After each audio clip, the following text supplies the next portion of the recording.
Anyway, this is the video.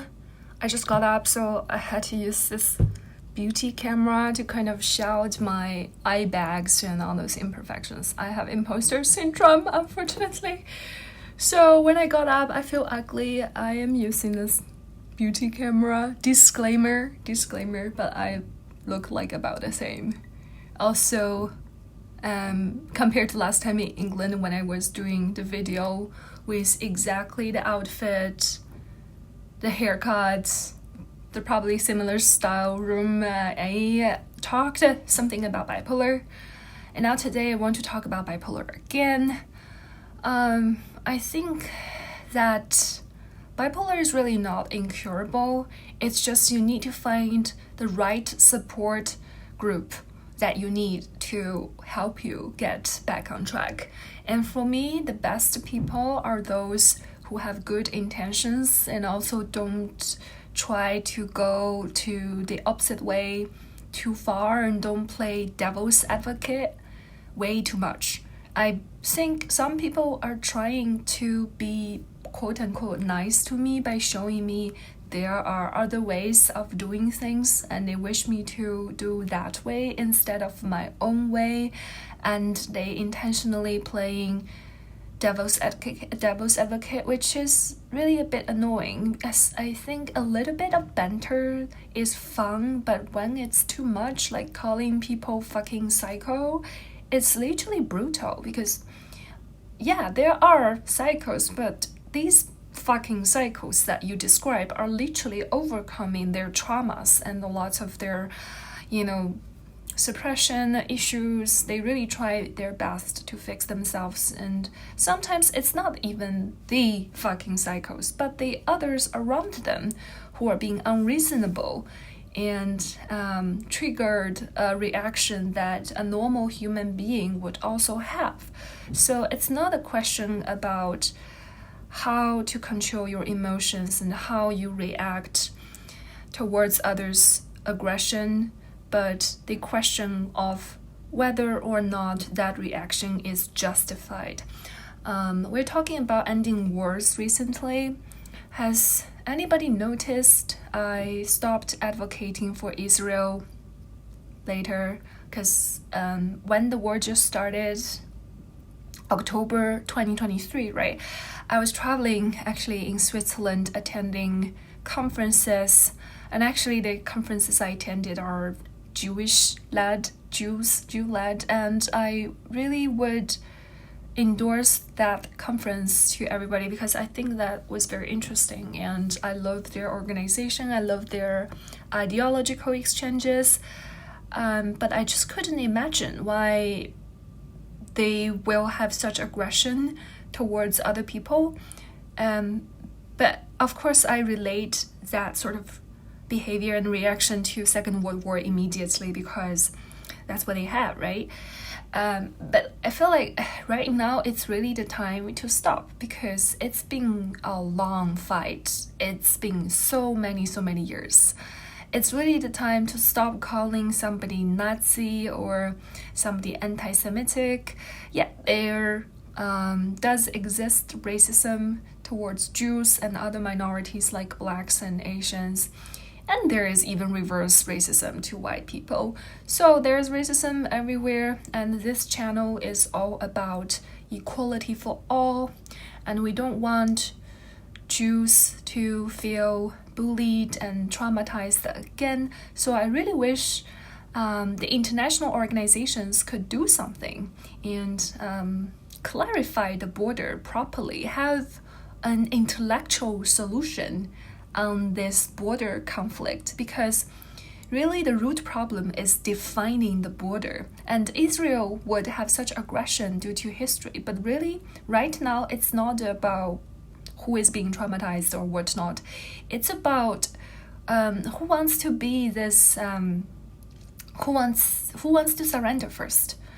It's like you were having a chess game with somebody, and because people actually like your opponents are actually gaining support and they are responding to your attacks, and you guys are having a chess game, and if you suddenly quit, the the audience will look at you and say, you were lame, you just quit. And that's perhaps the reason why Israel is still attacking. But I definitely relate to their aggression, to their emotional trauma. It's just, I give them empathy, but I do not support their actions. I also don't have that sort of aggressive actions. At most, I just slap somebody on the face. And honestly, that's not something that will cause injury. Just slap him on the face on the left and slap on the face on the right. And honestly, when we dance tango, we actually have this movements, and it's quite a nice thing to do to somebody that is really discriminatory to bipolar people. And I don't mind teaching them some lessons. It's just joking. Anyway, I think Palestine people deserve justice, but Israel deserves advocacy. I did advocate for Israel at the start, but now I think it's the problem for international organizations to take actions. And it's not even the duty of America, because America is its own nation. You don't really have to, do too much to the world, because you are a KO yourself right now. And I remember back in the day, I had this video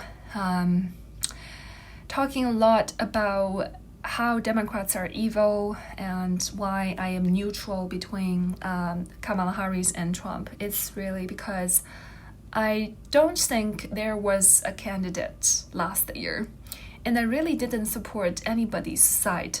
What I really wanted is to get the fundamentals down, like the immigration issue. Well, of course, I don't like Trump's immigration approach, but in truth, every time when Trump is there, the immigration borders are actually more reasonable when Biden was there. Because when Biden was there, there was a lot of harsh questioning, unnecessary suspicions. It quickly escalated to something called gaslighting, hate and discrimination towards people who simply are traveling to United States with legit visas or immigration documents. And Biden's admin made CBP very kind of superior and proud of their nation, that they feel entitled to check anybody without legit cause. So it's actually a violation of one of the amendments, I believe. So they search items, etc., and without proper legit cause.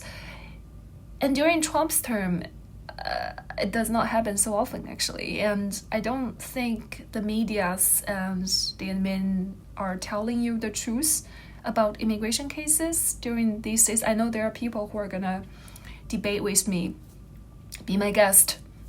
You haven't really experienced that sort of questioning. Oh, you're Asian, where are you traveling from, where are you traveling to, why are you staying in the United States, even with very legit documents. And these days, when you have a green card, you don't really get the best chance to enter into the border, because when you have a green card, they are even more suspicious to you than you have a visa, student visa, for example. And the green cards only grant you to increase your chance at college admissions, at certain job application. It gives you a better chance at studying, schooling, working, and you get healthcare. You get a little bit more benefits than normal, visitors that are simply staying there temporarily. I do think a lot of people are detained not because their green cards are not legit or expired or whatever, just because their identity is suspected by the immigration officer personally. And during Biden's term, that happens often because they feel so superior and so proud to do that. And abuse of power was actually common from my witness. It's not because of anything else, simply because I travel so often during Biden's term, because I described in one of my videos that I was traveling non-stop between 3 continents, and that was during Biden's term. And now I still travel somehow very often in Trump's term. So I can witness different issues, and sometimes I got questioned too. And in the same room, I could see how people react and how green card holders are reacting. And for example, I would rather explain that, hey, I have student visa unexpired too, and I have tourist visa too. And of course, I can tell the whole story about where I'm coming from and where I'm traveling to as well. But honestly, a few sentences is enough for the officer to realize that, oh, you're on the Democrat side, or even if you're neutral, they recognize you as one part of American people, and you just have to show that kind of togetherness and that group mentality. It's not really my business to like train and educate the CBP officers, but I really do think nowadays some countries' immigration officers are trying to imitate America during Biden's term, and that was super rude. And I don't think immigration issues will really like escalate. I think nowadays I have good hope and good faith in Western countries' dealings of immigration, because I feel like we've set up something about Islam here in England, and China is opening up to a certain extent, and America, of course, they're clearing up the immigrants, and there are some cases that are unjustified and unfair, but you can petition, right? And in some red states, of course, they did not get their rights. I'm not the best person to speak about that. I'm ignorant about the actual deportation cases. But I do have to say, seeing is believing. If I travel in both terms, and I can say that they perform better nowadays than it used to, then I would really think the actual reality tells you it's not so terrible. And overall, I think this is the Ramble for 3Z today. And at last, I want to say that I thank you for you all for supporting me. I feel lucky that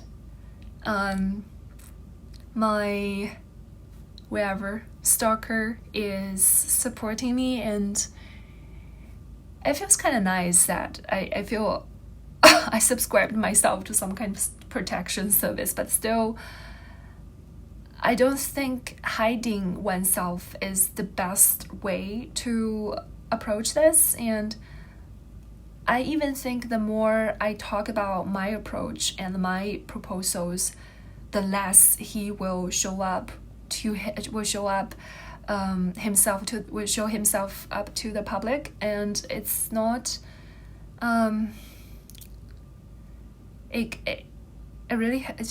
it's not at the best. I don't have a solution to everything so far, but I do have better ideas towards some of the things. And when people don't really give that space and chance for me to explain and express my ideas, I think that's the start of deterioration and ideological annihilation, and it will go to the extreme like 1940s. Okay, bye.